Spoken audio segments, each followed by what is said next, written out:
ఆరుగురిని ఆహ్వానించింది గడ్డం సమ్మయ్య గారు. చిందు యక్షగాన కళను 5 దశాబ్దాలుగా ప్రదర్శించి ఈ పల్లె కళ, మనదైన జానపద కళ అంతరించిపోకుండా కాపాడే ప్రయత్నం చేస్తున్నారు. అందుకే వారిని పద్మశ్రీ వరించింది. ఆ శ్రమ ఫలంగా మన కళల తల్లి సరస్వతీదేవి ఆశీర్బలంగా జానపద చిందు యక్షగానం, చిందు అన్న పదంలోనే ఉంది. మరి అందవేసిన కళాకారుడు చిందు గడ్డం సమ్మయ్య గారికి హృదయపూర్వక శుభాకాంక్షలు.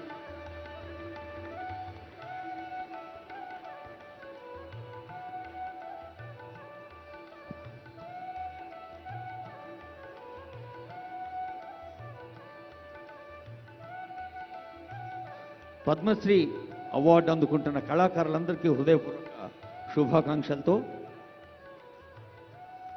స్థపతి వేలు ఆనందాచారి గారిని ఆహ్వానిస్తోంది వేదిక. స్థపతి వేలు ఆనందాచారి గారు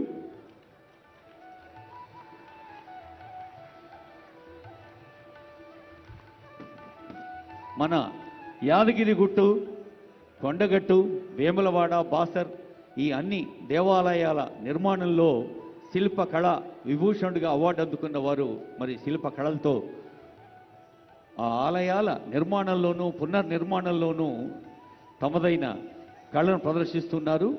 ఎం వేలు ఆనందాచారి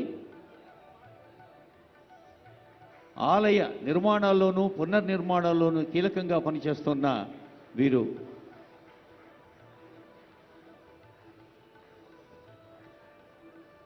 ఇప్పుడు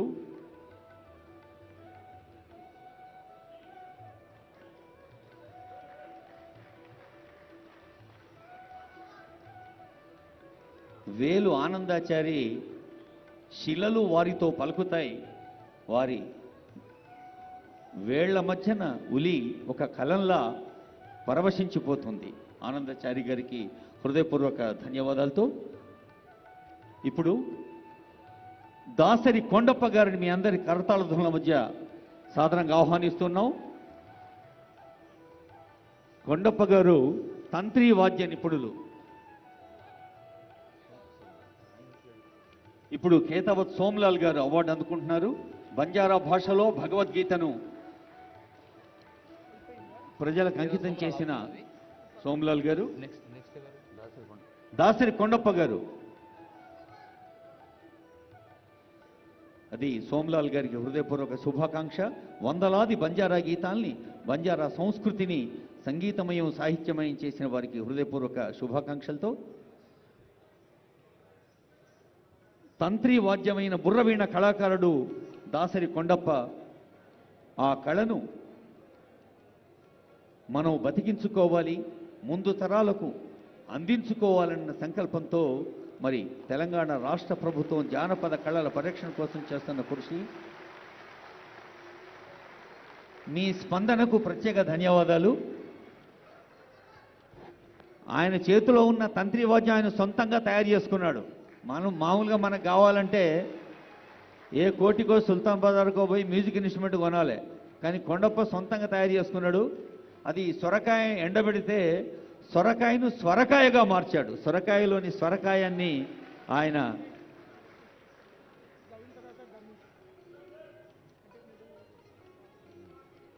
తర్వాత ఉమా మహేశ్వరి గారు. హరికథ అనగానే గుర్తొచ్చేది ఆదిభట్ల నారాయణదాస్ గారైతే మరి అలాంటి ఒక అద్భుతమైన సర్వరాయ హరికథ పాఠశాలలో విద్యార్థినిగా ఆచార్యులుగా ఉండి అమెరికా సంయుక్త రాష్ట్రాల్లో, ఇంగ్లాండ్లో, కౌలాలంపూర్లో, సింగపూర్లో తెలుగు సంస్కృత భాషల్లో హరికథా గానాన్ని అందచేసి అందరి అభినందనలు అందుకున్న కళాకారిణి ఉమామహేశ్వరి గారు.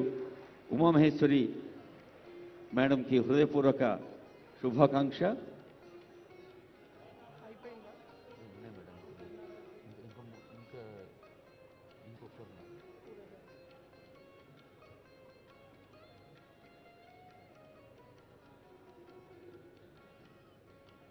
భారత భాగవత రామాయణ ఇతిహాసాల్ని, చారిత్రక గాథల్ని అలలు అలలుగా కళలు కళలుగా పరివ్యాప్తం చేస్తున్న కళారూపాల్లో హరికథాగానం ఒకటి. ఉమామహేశ్వరి గారికి హృదయపూర్వక శుభాకాంక్షలతో కూరెళ్ల విఠలాచార్య గారిని ఆహ్వానిస్తున్నాను. మీరు చప్పట్లు కొట్టకుండా ఉండలేరు. దాదాపు 90వ దశకంలో ఉన్నారు, 80+. రిటైర్ అయిన తర్వాత ఆయన ఇల్లునే గ్రంథాలయంగా మార్చి 2 లక్షల పుస్తకాలు సేకరించారు. మనం భిక్ష అనే పదం వింటాం, అయితే కూరెళ్ల విఠలాచార్య గారు ఒక కొత్త పదాన్ని కాయిన్ చేశారు. అది గ్రంథ భిక్ష. అంటే అందరి దగ్గర పుస్తకాలు సేకరించి 2 లక్షల పుస్తకాల్ని వారు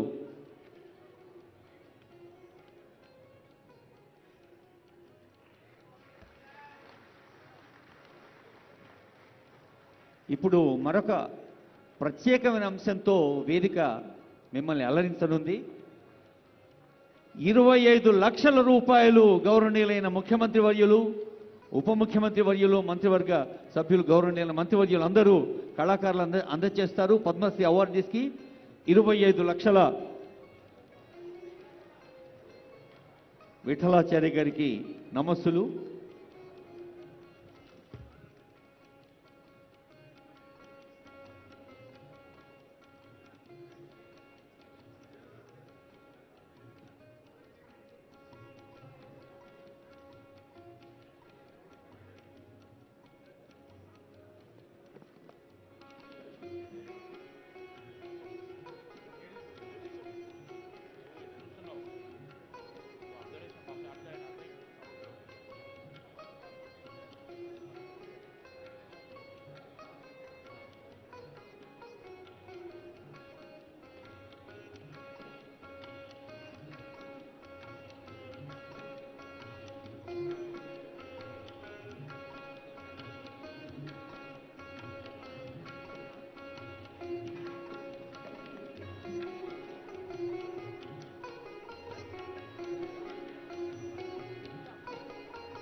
కళాకారులు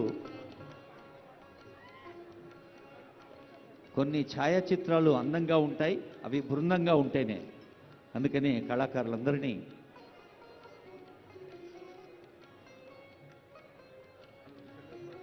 ఇరువురు పద్మ విభూషణులు, 6 పద్మశ్రీలు, వందలాది చప్పట్లు.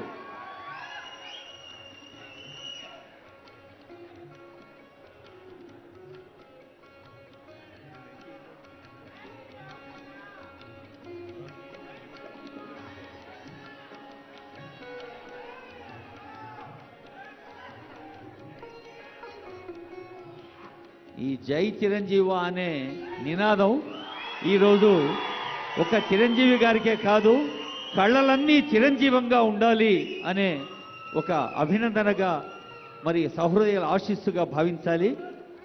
ఇప్పుడు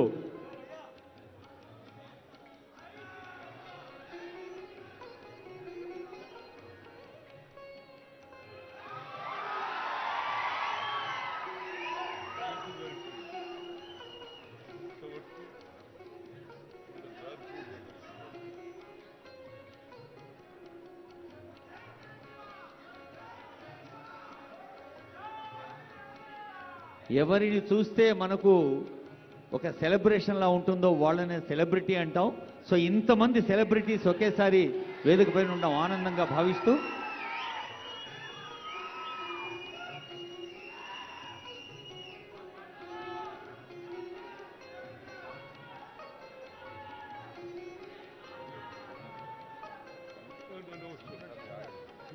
పద్మశ్రీ అవార్డు గ్రహీతల క్లుప్త సుందర, అదిగో పెద్దలు గౌరవనీయులైన హనుమంతరావు గారు వేదికపైకి వేయించేసి వెంకయ్యనాయుడు గారిని పుష్పగుచ్చంతో